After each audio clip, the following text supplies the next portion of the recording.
Olá, pessoal. Sejam bem-vindos ao terceiro episódio do Telecast, nosso podcast dedicado ao mercado de telecomunicações brasileiro.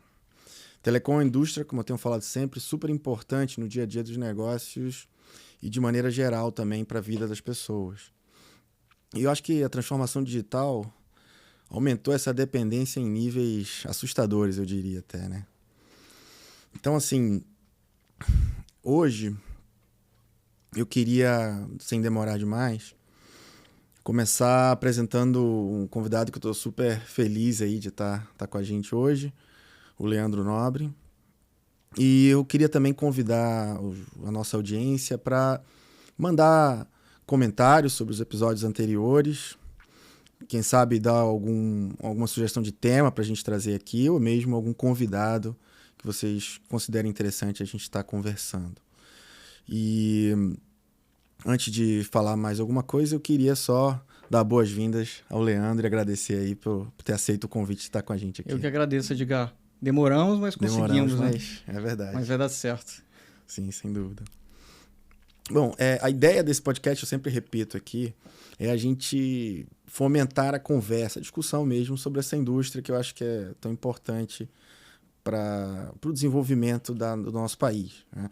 E algumas vezes a gente já falou aqui, é como se fosse uma utility hoje em dia. Muita gente não vive mais sem isso, né? E a gente viu isso na época do Covid, principalmente. No Covid nem se fala. Teve um monte de empresa que só sobreviveu e só conseguiu operar porque tinha conectividade. É isso mesmo. Mas assim, a ideia também é conhecer quem vem aqui. E tua história, eu adoro contar história, eu falo sempre. Gosto de ouvir histórias e contar histórias. Eu também. A gente se conheceu e percebeu isso rapidamente, foi muito legal.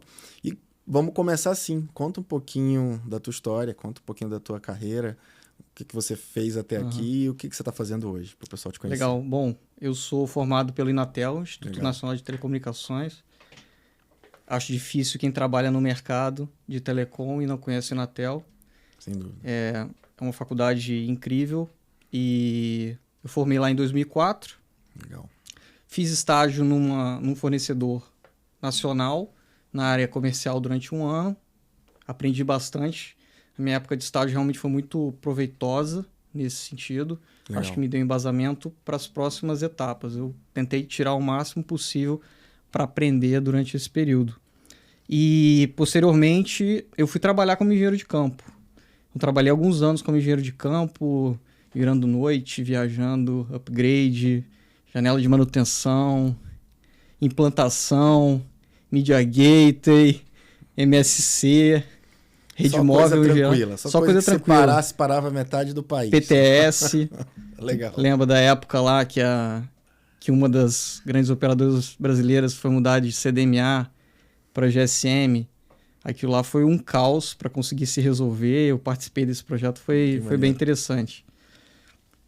E durante esse período que eu trabalhei em campo, também me trouxe muita bagagem técnica. Trabalhei também com homologação, dentro de laboratório, validando soluções que até então não existiam no mercado brasileiro. A gente era muito mais defasado tecnologicamente do que é hoje. Hoje em dia a gente está muito mais par e passo com os principais mercados e em alguns pontos a gente tem até liderança, como, por exemplo, o 5G Standalone. Legal. E posteriormente eu fui trabalhar, depois de um longo período, médio período, como engenheiro de campo, eu fui trabalhar fazendo design de rede, como arquiteto de soluções. Legal. Em outra empresa. E aí foi uma mudança completa, porque eu saí de dentro do cliente e fui para dentro do escritório. Mas trabalhar dentro do escritório nessa posição não era só ficar dentro do escritório o tempo todo. Muitas vezes me demandava também ir ao cliente, e eu sempre gostei disso, ir ao cliente e escutar o cliente, porque eu era responsável por desenhar ou arquitetar as soluções que seriam implementadas naquele cliente após a venda ter sido concluída. Ou seja, detalhar a maneira como aquilo iria se integrar na rede atual do cliente. O HLD e o LLD, né? Pô, exatamente isso. Para quem não sabe, nossa audiência é o High Level Design e o Detail Design. Detail Design. Exato. Né? E aí, durante esse período, também aprendi outras coisas porém, outras coisas no escritório que não aprendi outras coisas no escritório que não aprenderia em campo. Perfeito. Porém, o que eu aprendi em campo me deu embasamento, mais uma vez, para eu conseguir executar aquilo de uma maneira excelente. Legal. Tanto que fiz algumas viagens por essa empresa para expor para outros mercados o sucesso de vários projetos, seminários, e então foi muito interessante. E durante esse período eu tive a oportunidade também de liderar equipes ao redor do mundo, com fusos horários às vezes bem diferentes. Então tinha que mudar o meu tempo de trabalho para me adequar ao fuso horário da equipe que estava trabalhando comigo, que eram os executores, os designers, e eu como arquiteto de solução sabia a maneira de endereçar as necessidades do cliente para dentro de casa. Então, e aí me trouxe mais uma vez essa bagagem de escutar muito bem o cliente, saber qual é a necessidade dele e passar isso para outras pessoas. Eu acho que a gente aprende mais quando a gente ensina alguém do que qualquer outra maneira, ler, escrever. A gente ensina. Então, meu papel, na verdade, era de ensiná-los que caminho tomar através de visão estratégica, de integração. E aí, depois disso, eu voltei para a área comercial. Só que trabalhando como pré-vendas. E aí, em outra empresa. E aí, mais uma vez, eu tive a oportunidade de trabalhar dentro do cliente, só que com outro objetivo. É o objetivo antes da venda. Então, desenvolver algo para o meu cliente, também sempre entendendo quais são as necessidades dele, junto com a equipe comercial. Então, pré-vendas, account manager, dentro do cliente. Trabalhei com algumas operadoras, tivemos vários sucessos nesse período. Posso citar, por exemplo, um cliente que não tinha nenhum market share em um determinado domínio. Depois de alguns anos trabalhando, eu e a minha equipe, a gente conseguiu constituir a maior parte do market share, conquistar a maior parte do market share dentro desse domínio. Então, mudou completamente o cenário dessa empresa dentro daquele domínio da rede. Pô, legal. E aí, posteriormente, depois de alguns anos trabalhando, vários anos trabalhando nessa posição, e aí, às vezes, acumulando posições comerciais junto também, durante períodos sem account manager, eu atuei como account manager e pré-vendas ao mesmo tempo, então... Você foi tanto a account parte manager comercial técnico, como vamos técnico. dizer assim, exato, porque Legal. Mudanças de posição e tudo, eu assumi a responsabilidade durante algum tempo, algumas vezes isso, e também consegui tocar boa parte comercial aí da venda, junto a diversos projetos com essas grandes operadoras. Muito bom. E aí eu tive a oportunidade de ir para a Ericsson, onde estou até hoje, cerca de 5 anos, um pouco mais de 5 anos, atuando como CTO, voltado para TIM, especificamente para TIM. Então agora eu trabalho para um único cliente e tento buscar entregar para esse meu cliente tudo aquilo que eu aprendi ao longo da minha carreira. E tento escutar muito mais do que falar, justamente porque eu acho que esse é o principal segredo para você conseguir ser o mais assertivo possível dentro da sua proposta de valor, da sua proposta de solução e das suas palavras com seus clientes posteriormente. Que legal. Pô, a trajetória é muito maneira. Parabéns. Vamos pegar esse gancho. Obrigado. Aí, então. Vamos. E aproveita e fala o seguinte. Assim, no mercado de startup é muito comum esse termo CTO. Inclusive, CTO está faltando. CTO está em extinção. O pessoal está vendendo até CTO as a service agora. Essa eu não sabia, não. CTO as a service. Tamanha falta de pessoal técnico qualificado com visão de negócio, né? Mas fala um pouquinho como é que você desempenha esse papel de CTO numa indústria, né, tão tradicional como a indústria de telecom, num negócio que em si mudou pouco. Está tentando mudar, mas tem mudado pouco nos últimos anos. Né? Como é que você está fazendo? Como é que você está inovando e trazendo tecnologia de ponta? Até para o tamanho das organizações. Né? As organizações são tão grandes que é difícil mover alguma coisa na organização. Então, eu entendo que o teu papel é árduo nesse sentido de trazer essa novidade, como você colocou, como eu estava conversando antes, conversar com várias áreas da empresa e ainda convencer que vale aquela aposta, vale colocar aquele dinheiro em cima daquela tecnologia. Fala Exato. um pouco disso. Bom, na minha visão, a posição de CTO de uma empresa startup, uma empresa de pequeno porte, ela é muito diferente da posição de CTO que a Ericsson vê. Entendi. A minha visão, comparativo direto, assim, o CTO de uma startup, ele trabalha muito mais para dentro da organização do que para fora. Porque o entendimento de CTO para startup, normalmente, é o desenvolvimento de produtos digitais, equipe, liderança tecnológica através da programação também desses produtos.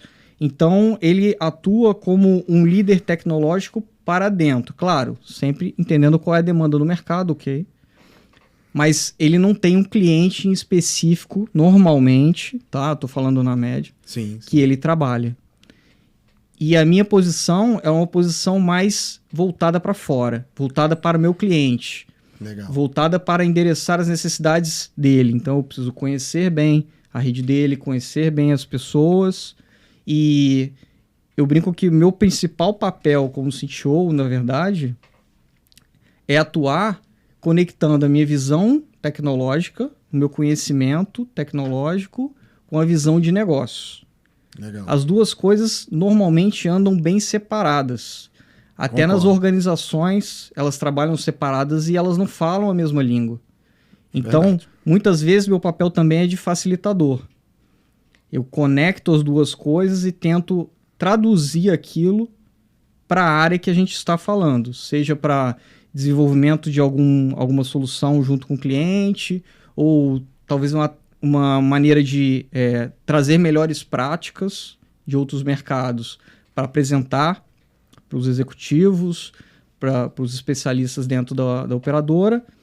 E então, nesse sentido, a integração dessa visão junto com a liderança tecnológica que a Ericsson tem, e o posicionamento dessa liderança precisa ser colocado através dessas ferramentas que eu disse. Da visão de tecnologia, conhecimento do meu cliente, e mais uma vez, escutar muito bem, falar menos, ouvir, entender e entregar para o cliente algo que faça sentido, que aterrisse no dia a dia dele. Legal. Mensagens genéricas, mensagens que são para outros clientes, muitas vezes não são adequadas para um determinado cliente, principalmente se forem de mercados diferentes. Eu digo, Europa, por exemplo, tem uma realidade diferente, algumas regiões da Europa, mercado diferente e realidade diferente do Brasil. Legal. Então, às vezes, a melhor prática de lá não é aplicável aqui. É, questão de mercado, localização, Tamanho de cultura, rede, muitas vezes. Tamanho de rede. É verdade, nosso tamanho. É absurdo. Qualquer coisa no Brasil é gigante. A gente não consegue comparar várias redes com o volume de rede do Brasil.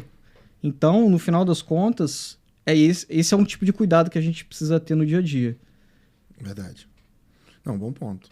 Assim, eu diria até que você está numa posição difícil, mas de certa forma privilegiada, no sentido de estar vendo o negócio, estar dedicado a um cliente, você consegue focar e entender bem as necessidades. Exato. Eu acho que são, assim, toda essa onda de user-centric design faz muito sentido. Sim. Você primeiro olhar para o cliente. Né? E conquistar a confiança do cliente. Claro. Porque uma vez que você está trabalhando dedicado para ele e você está trazendo coisas que se encaixam nas necessidades dele e ele absorve aquilo como algo positivo, você faz parte do dia a dia, do desenvolvimento e da evolução da rede dele. Você vira até um advisor. Exato. Ser um Trusted Advisor é uma das questões principais da Ericsson. Legal. Então, a gente já é visto como líder tecnológico em diversos mercados, e o posicionamento tecnológico e essa liderança da Ericsson nos outros mercados, ela precisa ser aplicável também com o meu cliente. Então, Perfeito. um dos meus papéis é justamente esse. A gente muito legal. estar junto com os executivos e mostrar para eles e trabalhar junto com eles em relação ao posicionamento da liderança tecnológica também da rede deles. Legal. Então, sempre atuando como um parceiro. Então, a Ericsson, líder tecnológico, vai viabilizar que o meu cliente também seja um líder tecnológico. Pô, legal. Essa é uma visão bem diferente e eu acho que muito, muito adequada para o que a gente está vivendo, né? Agora, ninguém vem aqui sem receber uma pergunta difícil, né? Tem que ter pergunta difícil, até porque está numa indústria que a gente sabe Exato. que é difícil. Então vamos para a primeira, que eu acho que é interessante aqui. Bom, como você falou, você está entendendo do cliente, você está ligado a um grande... Você está num dos maiores desenvolvedores de tecnologia da indústria, né? E a gente sabe que a indústria está vivendo um momento difícil, por vários aspectos. Mas, essencialmente, a indústria precisa mudar. Só que, assim, acho que as pessoas, quem assim, vê de fora, não entende a complexidade. Uma vez eu fui dar uma palestra na UF sobre isso. E eu lembro que... Sobre telecom em geral. Nossa. E para o time lá. E na verdade, foi uma época de... O pessoal você leva as empresas para falar lá na UF. Foi bem legal. E eu fiz um slide para tentar fazer o pessoal tangibilizar o que era a telecom, né? Assim, é muito equipamento. É muita coisa. É muito cabo passando. Tem muita estrutura física. Sim. Assim, por mais que a gente entenda, a gente está falando em SDN, a gente está tentando ter a rede programável, né? Mas existe toda uma complexidade associada e de novo, volta ao meu pitch eterno. Não tem transformação digital sem conectividade. Então, assim, o que eu quero dizer com isso? É essencial. O que a gente faz é muito importante para toda a stack que vem depois. Sim. E cada vez mais. E cada vez mais. Assim, cada vez mais. Mas como que a gente influencia ou lidera ou posiciona a indústria de maneira a ela se transformar e cada vez se tornar mais eficiente, mais viável e sair principalmente daquela armadilha que a gente sempre escuta, que no final é vender tráfego. Aqui você vê o pessoal brigando de alguns reais pela fibra mais barata e tal. Em suma, o que o consumer vê, o que o consumidor final olha muitas vezes é isso. Ele não... A gente conseguir sair um pouco disso, acho que é um grande desafio. Qual é a tua visão em relação a isso? Mas esse realmente é um dos principais desafios, principalmente com 5G agora também. Sim. Mas isso a gente pode tocar um pouco mais para frente. Beleza. Mas eu acho que a principal maneira de viabilizar uma mudança nesse sentido é a inovação. Inovação em diversos aspectos.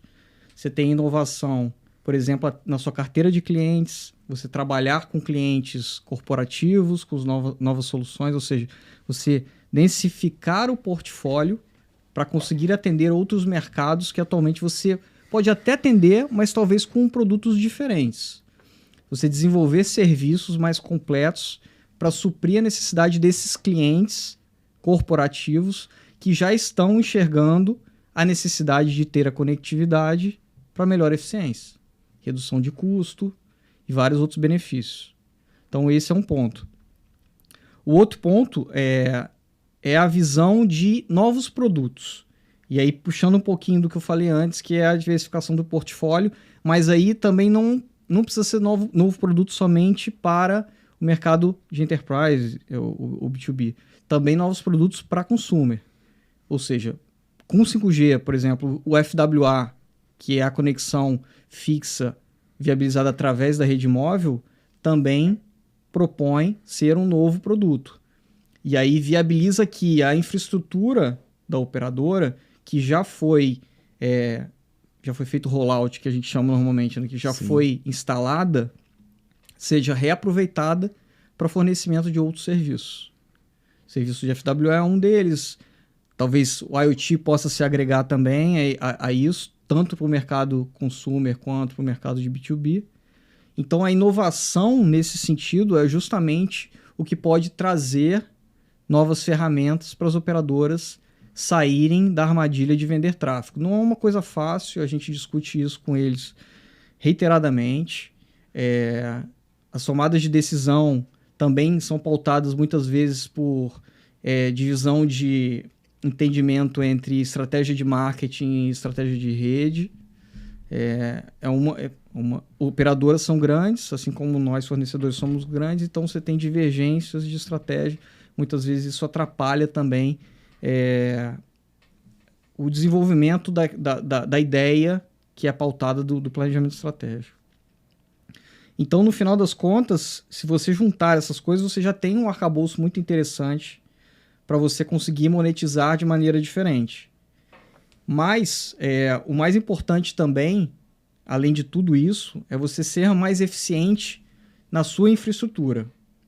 Então você inova para novos produtos e ao mesmo tempo você torna a sua rede mais eficiente para reduzir os seus custos e entregar muitas vezes uma experiência ainda melhor para os seus clientes. Como? Você pode ter uma rede mais eficiente utilizando ferramentas de inteligência artificial, de machine learning para executar tarefas repetitivas ou para tratar um volume de informações que não é possível se tratar atualmente por seres humanos, devido ao volume de dados que as operadoras geram. Isso é impressionante, né? O volume de dados É impressionante. E cada vez mais vai aumentar. Sem dúvida. Ou seja, você precisa ter ferramentas que consigam entender e extrair resultados e ações que estão sendo passados pela rede da operadora. Com isso, você consegue entregar mais valor para o seu cliente muitas vezes. Você consegue entender qual é o problema que aquele cliente está passando e ser proativo para tratá-lo. Ou se muitas vezes você tem alguma atividade na sua rede e você precisa monitorar aquela atividade, um determinado ponto da rede, não precisa nem ser um acidente, mas você tem maneiras de entender que durante aquele tempo daquela atividade, ele pode tomar uma decisão de seguir por outros caminhos também. Então você vai dando informações para a rede e ela vai aprendendo qual a melhor maneira de lidar. Isso também acontece, por exemplo, com maior eficiência energética das redes. Rede de acesso, por exemplo, você consegue ativar funcionalidades na rede de acesso, onde você economiza energia nos períodos de baixo tráfego. Atualmente as operadoras, todos do mundo, estão passando por algumas dificuldades em relação ao aumento de OPEX devido à energia, porque aumentou muito o custo de energia. O Brasil nem se fala, né? O custo de energia é mais caro do mundo. É um absurdo. E na Europa, então, com essa crise, recentemente se tornou o top of mind das grandes operadoras. Faz todo sentido, né? Somado à agenda ESG. Claro. Uma coisa acaba puxando a outra. Então, no final das contas, você consegue ter uma rede muito mais eficiente em diversos aspectos. O 5G viabiliza que você se torne ainda mais eficiente. Porque o 5G ele tem um custo por bit da ordem de 10 vezes menos do que o 4G. É mesmo? Então, você tendo uma rede mais eficiente no 5G e conseguir trazer os assinantes, fazer o offload do tráfego 4G para o 5G, você torna a sua rede mais barata no final das contas, olhando a operação. Pelo menos a operação. Esse é outro ponto super legal que dá pra gente fazer um episódio aqui só pra falar de o custo do gigabit. O custo do gigabit. Rapaz, calcular isso é um negócio. Mas assim, o 5G ele traz tecnologias que permitem que você seja mais eficiente. Massive MIMO. O custo do gigabit. Várias outras coisas. Então, no final das contas, claro que tem os desafios do parque de terminais. Né? Você precisa que os seus assinantes tenham um telefone ou migrem de outra operadora também para lá. Então, esse é um dos principais desafios da operadora para conseguir trazer essa vantagem, vamos chamar de vantagem competitiva também, para dentro do seu planejamento, do seu TCO. Né? Sim. Tem um ponto que você tocou que eu acho super interessante, acho que de vez em quando, quase todo episódio eu toco nesse assunto, né? Que acho que é a questão do custo operacional. Realmente, o custo operacional, principalmente das grandes, eu acho que até das médias já está muito alto. E tem uma questão tecnológica importante que é, digamos assim, que é uma discussão que a gente estava até tendo antes, né? Que assim, o quanto proprietário eu posso ser, qual é o balanço entre ser proprietário e ser aberto na minha rede, né? Só para, em termos de comparação, a gente estava falando, você pega um data center, se diz que, na média, um engenheiro no data center cuida de 10 mil elementos na rede daquele data center, entre VMs e noja. Quando você vai para a rede, isso, claro, se dá por uma questão de padronização muito grande.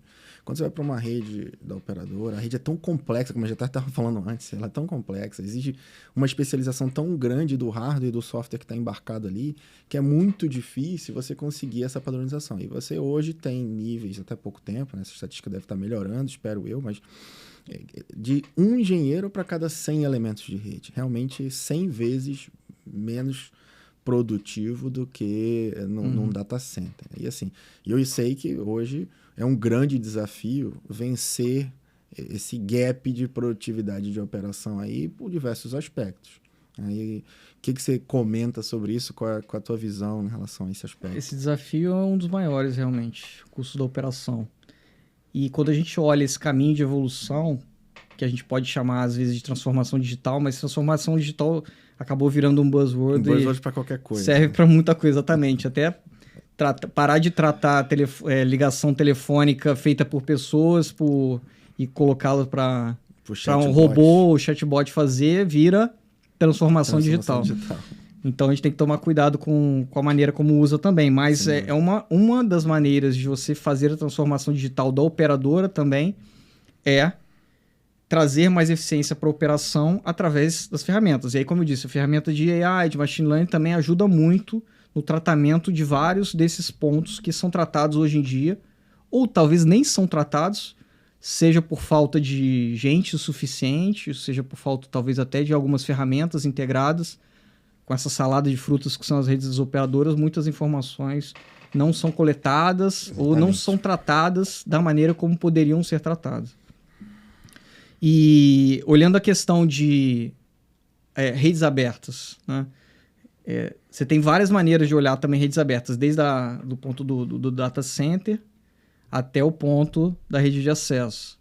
E aí você vê que muita coisa que tinha sido pautada antes como vantagem óbvia em certos pontos, em relação à integração de vários fornecedores, aí você tem o aumento do ecossistema, por consequência você tem maior competitividade e redução de custo de aquisição da operadora para todos esses elementos. CAPEX também cairia. Né? CAPEX cairia, talvez tivesse um leve aumento no OPEX ali, por causa, né, dos skills, que ia aumentar, da necessidade de pessoas com habilidades diferentes e tal, mas o que a gente vê até o momento é que isso não se provou.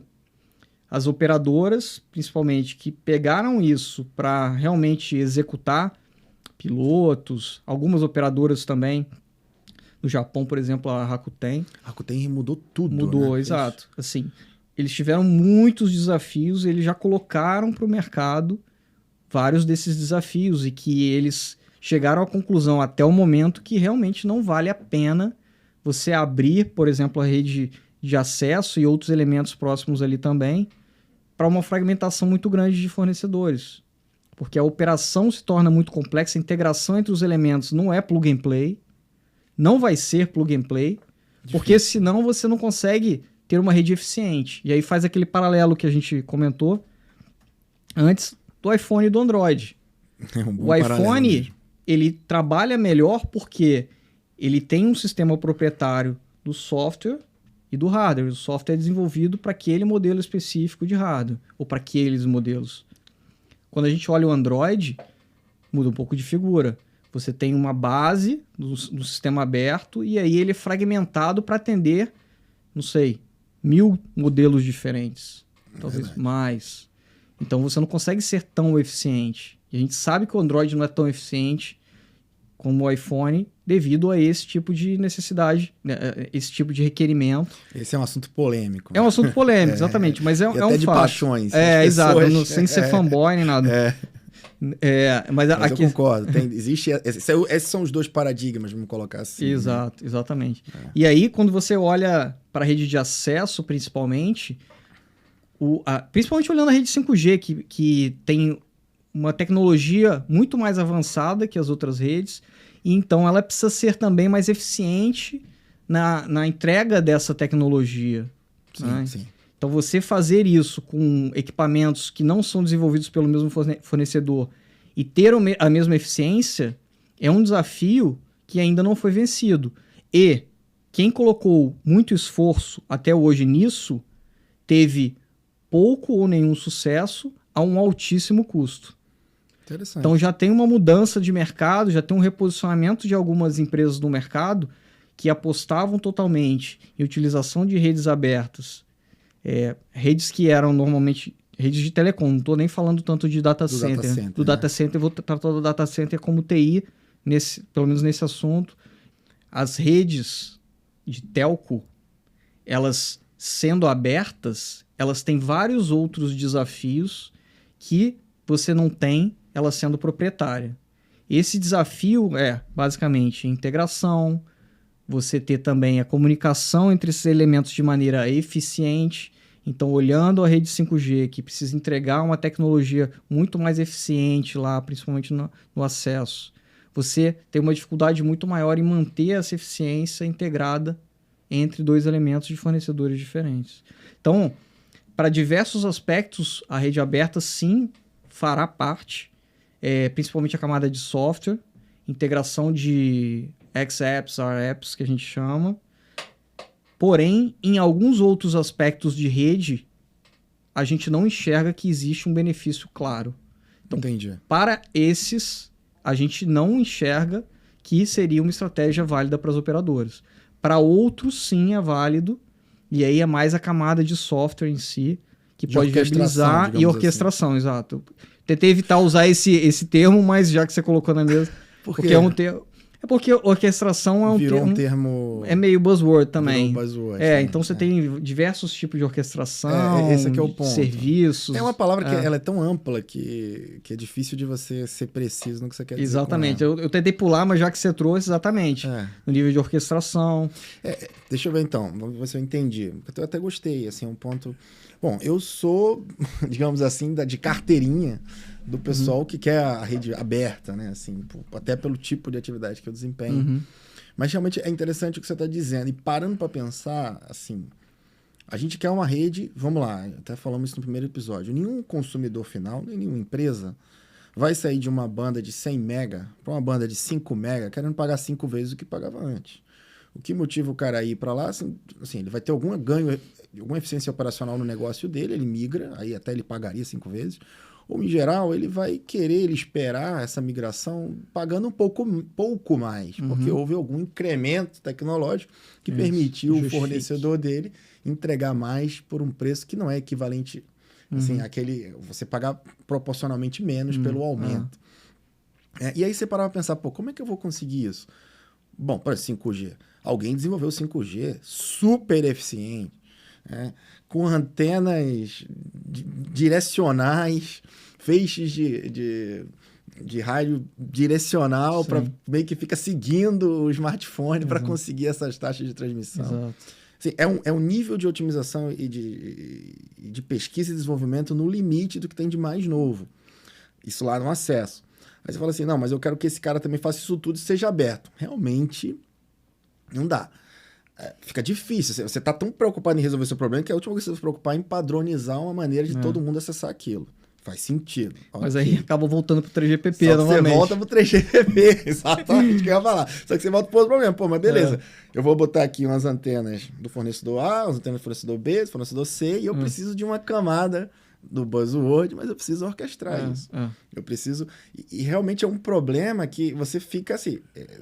O caminho parece ser esse. Assim, dificilmente alguém vai criar tecnologia de ponta primeiro pensando... Quer dizer, dificilmente, né? Esse é um problema difícil. Vamos continuar tentando responder, mas é um problema difícil.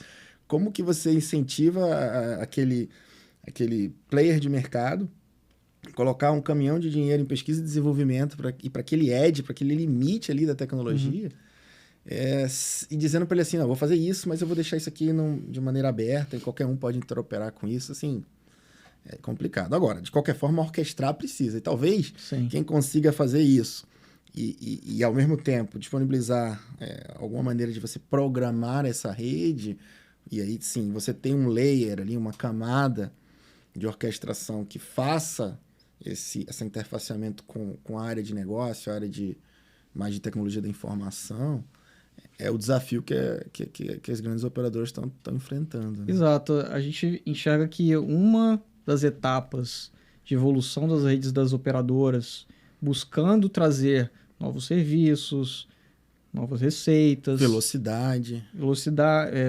qualidade. Vamos falar em qualidade... Já subentendo melhor velocidade, boa velocidade. Quando eu digo velocidade, o que também me expressa mal. Assim, time to market mesmo, assim, né? Entregar rápido, sim. que às vezes exato. Aquele negócio, o cara precisa demora um ano para conseguir desenvolver o time é um negócio e tal. Então, a evolução da rede, ela é justamente nesse caminho das APIs também. Legal. Então, você tendo uma camada padronizada, onde as redes das operadoras se integrem de um protocolo padrão e seja aberto para o mercado desenvolver APIs utilizando esse padrão e utilizar recursos das redes das operadoras. Novamente, fazendo um paralelo aí com os telefones, as App Stores dos telefones. Perfeito. Que utilizam os recursos do telefone dentro dos próprios aplicativos. Que acabou com um monte de indústria, né? Você começou a criar... O smartphone substitui hoje um monte de E criou coisa. muitas outras digitais. Criou muitas outras digitais, sem dúvida. Exato. Então, o próximo caminho é justamente o desenvolvimento da rede das operadoras através dessas APIs. Então é como se os operadores virassem plataformas, digamos assim. Exatamente isso. Você numa plataforma que sejam possível criar negócios a partir dessa plataforma. Exato. De conectividade e de recursos disponíveis. Isso, explorar os recursos da rede da operadora através de APIs. Muito legal. Então você precisa de alguns elementos de rede, você precisa, né, que exponham essas características da rede para fora, mas ela precisa ser de maneira padronizada.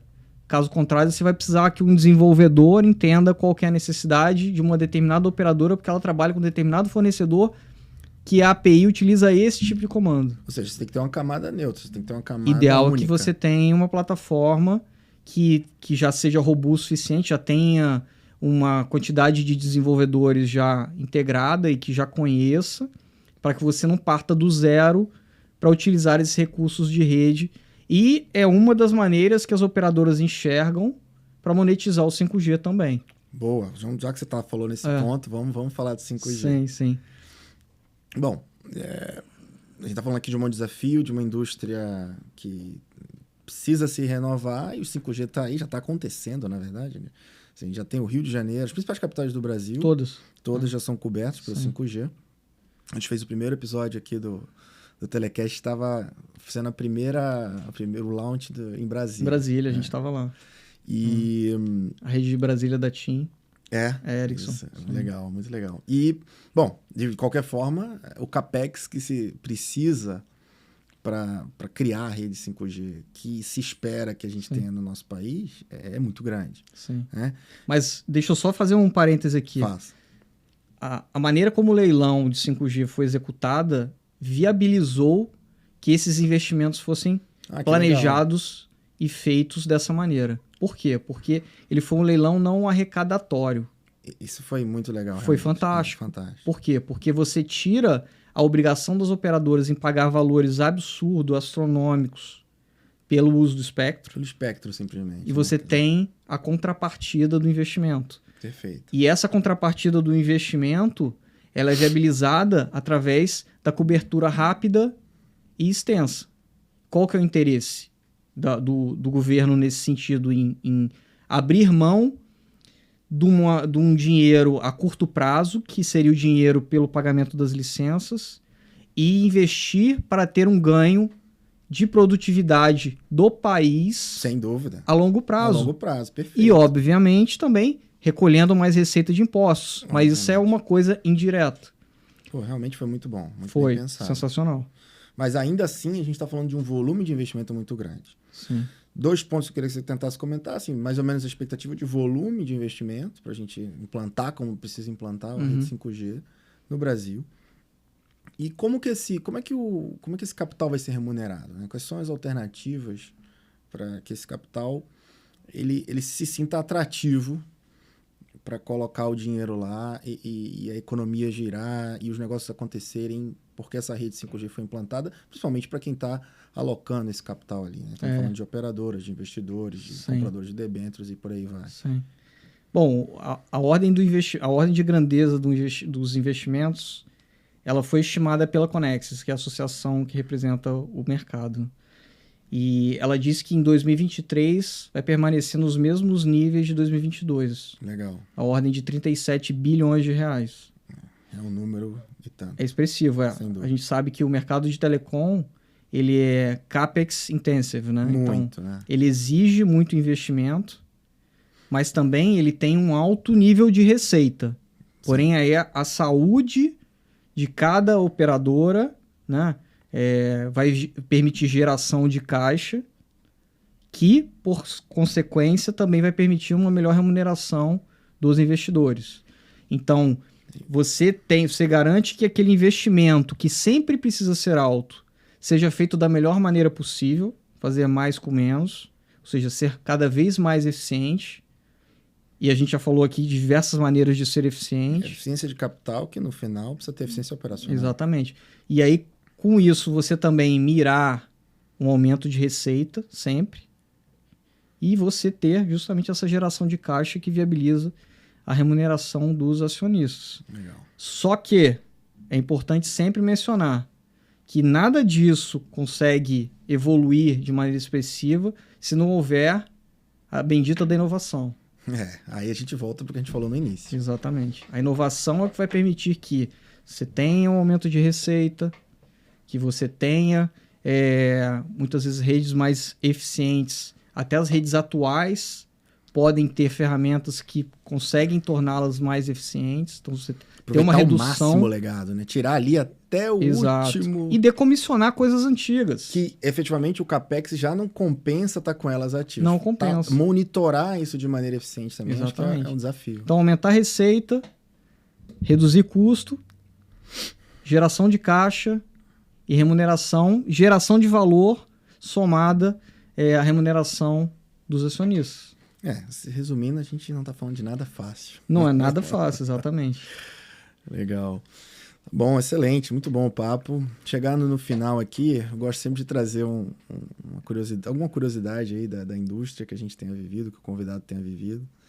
E eu falo sempre, a gente falou já aqui algumas vezes, a indústria telecom não é simplesmente comprar uma VM na Amazon, dar commit num código e ela tá rodando lá e pronto. É bem mais complicado que isso. Sim. Tem uma componente sempre muito física ali, tem muito equipamento, muito cabo, muita coisa ainda, apesar de ter muita coisa sem fio também, mas existe muito trabalho além de talvez só dentro do escritório. E quase ninguém entende, né? E quase ninguém entende. Ninguém consegue... Passa do lado e não tá vendo aquele monte de antena ali que tá salvando a vida ali, fazendo funcionar o Uber no final do dia ali. Exatamente. E aí eu peço sempre para o convidado contar uma história assim. Aí, bom, quando você mistura, né? Você falou, você acha que você viveu bem, você passou pelo trabalho...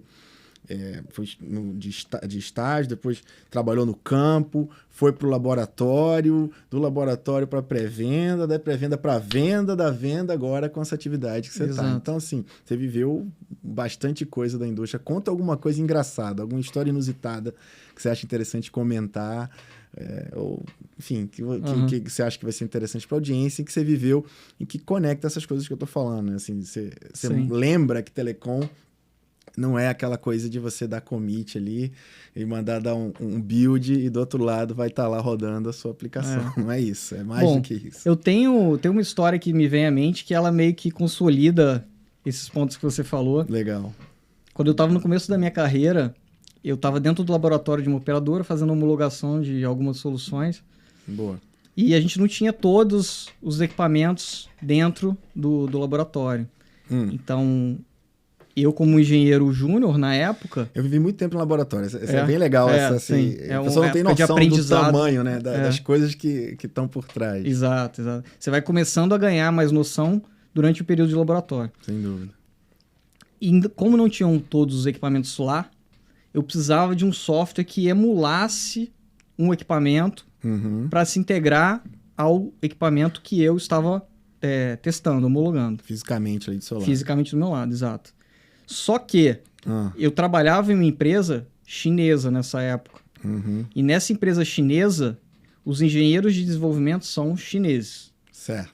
Então, não tinha nenhum chinês na época trabalhando comigo. Só tinha eu, basicamente, sozinho e dependendo de um suporte de uma equipe de chineses do desenvolvimento, que só eles conheciam essa ferramenta, para conseguir viabilizar os testes que o cliente precisava ver. Para homologar o equipamento. Então, passei quase um dia inteiro em call com eles. Eram mais ou menos 5 pessoas. Tinham 2 que falavam inglês. Uma falava um pouco melhor, que era uma menina. E um outro que falava bem pouco. E os outros eram chineses que não falavam inglês, mas eles estavam ali porque eles conheciam a ferramenta. Eu tive que fazer um treinamento com eles, básico, para eu conseguir fazer aquilo funcionar do jeito que deveria. Uhum. Então eu fiquei diversas horas com eles me explicaram, foram pacientes também, até porque a ferramenta era toda em chinês. Caramba. Então a ferramenta, porque era a ferramenta deles, Sim. eu estava usando para uma outra função que na verdade não era esperada, ela não foi desenvolvida para aquilo. A ferramenta era em chinês e eu tinha um contato com, vamos dizer, ela que era a principal interlocutora que falava inglês, mas xinglês. Mais ou menos. Mais ou menos. Então eu fiquei muito tempo conversando com eles, com ela, e ela fazia tradução às vezes de algumas coisas que eles falavam e tal. E aí depois de talvez 8 horas, 9 horas em conferência com eles, nós fomos nos despedir.